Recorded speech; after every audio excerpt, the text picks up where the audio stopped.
नमस्ते बच्चों आज हम लोग एक कविता पढ़ने जा रहे हैं और उस कविता का नाम क्या है पता है? कविता का नाम है हम अनेक किंतु एक।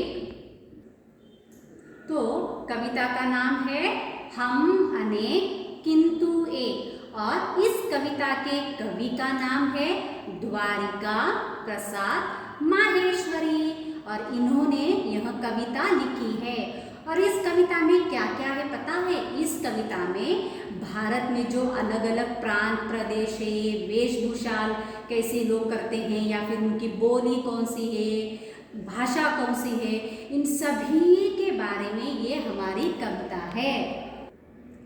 तो कविता में क्या क्या है पता है? एकता के बारे में बताया गया है, जो समानता है उसके बारे में बताया गया है, राष्ट्र प्रेम या फिर सर्वधर्म समभाव, आदर यानी हम एक दूसरे के साथ कैसे बातें करते हैं, उनको कैसे रिस्पेक्ट करते हैं यानी उसे आदर कहते हैं, तो इसके बारे में बताया गया है। या फिर प्रेम, क्योंकि अलग अलग धर्मों के लोग साथ में रहना इतना ईजी नहीं है। यहाँ पे देखिए कितने अलग अलग धर्मों के ये सिंबल है और इतने सारे, इससे भी ज़्यादा धर्मों के लोग हमारे भारत में रहते हैं, लेकिन सभी लोग प्रेम के साथ, आदर के साथ एक दूसरे के साथ रहते हैं। उदाहरण के तौर पर ये देखिए यहाँ पे अलग अलग धर्मों के लोग अलग अलग वेशभूषा के साथ साथ में खड़े हैं, लेकिन उनका चेहरा देखिए, उनके फेस पर कितनी बड़ी स्माइल है। मतलब ये दर्शाता है कि सब लोग अलग अलग रीजन के होने के बाद भी सब लोग बहुत खुश है। यहाँ पे देखिए, यहाँ पे अलग अलग धर्मों के सिंबल है यानी उनके चिन्ह है, वो प्रतीक है उनके धर्मों का। यहाँ पे देखिए बच्चे अलग अलग वेशभूषा के साथ बड़ी खुशी से साथ में खड़े हैं, तो यही हमारे भारत की विशेषता है। अभी हम लोग इस कविता को पढ़ना शुरू कर देते हैं। देखो क्या है कविता? हम अनेक किंतु एक, बोलियां हजार है, टोलियां हजार है, कंठ जो अनेक है, राग भी अनेक है, किंतु गीत भाव एक, हम अनेक किंतु एक। यानी हम अनेक मीन्स वी आर मेनी, किंतु एक, but then also we are one, क्योंकि हम लोग भारत में रहते हैं। बोलियां हजार है, बोलियां मतलब लैंग्वेजेस, और हजार यानी thousands means thousands of languages are there. टोलियाँ मतलब thousands of groups are there.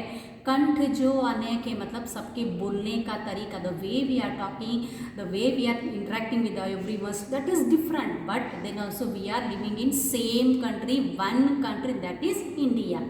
राग भी अनेक है, किंतु गीत भाव एक, हम अनेक किंतु एक, मतलब बोलने का तरीका, रहने का तरीका, अलग अलग रिलीजन के लोग, अलग अलग ग्रुप के लोग, सब लोग साथ में रहते हैं क्योंकि हम लोग भारतवासी हैं इसलिए।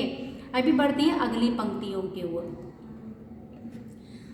हम अनेक किंतु एक, है कई प्रदेश के, किंतु एक देश के, विविध रूप रंग है, भारत के अंग है, स्वर अनेक बात एक, हम अनेक किंतु एक। अब इसका अर्थ क्या पता है, लेकिन इसका अर्थ देखने के पहले यहाँ पे देखिए ये क्या है, फेस्टिवल्स ऑफ इंडिया, मतलब हमारे देश में हम लोग कौन कौन से त्यौहार मनाते हैं। जैसे यहाँ पे होली, गणेश चतुर्थी, ये है पोंगल आपका पसंदीदा त्यौहार, यहाँ पे देखिए दही हंडी, यहाँ पे देखिए केरल का सबसे बड़ा त्यौहार है ना, यहाँ पे देखिए मतलब अलग अलग त्यौहार के हम लोग मनाते हैं, लेकिन सभी हम लोग सब लोग साथ में रहते हैं।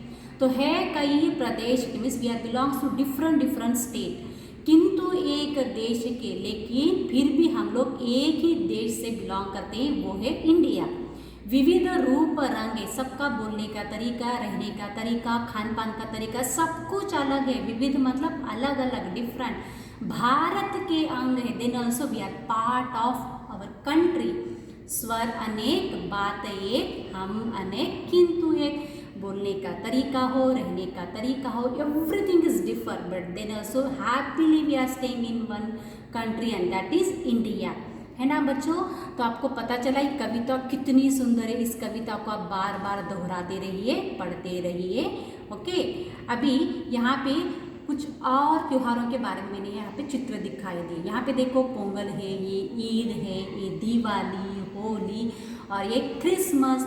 तो अलग अलग त्योहार, अलग अलग राज्य, अलग अलग भाषा, फिर भी साथ में रहते हैं, यही हमारे देश की विशेषता है।